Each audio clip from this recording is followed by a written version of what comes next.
এখনো যারা পায়নি দাওয়াত কোরআনের এই মিছিলে,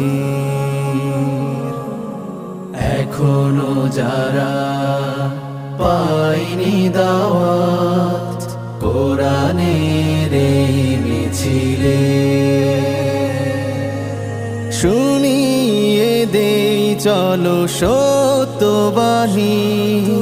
শুনিয়ে দেই চলো সত্যবাণী, পথ বাতলে দেই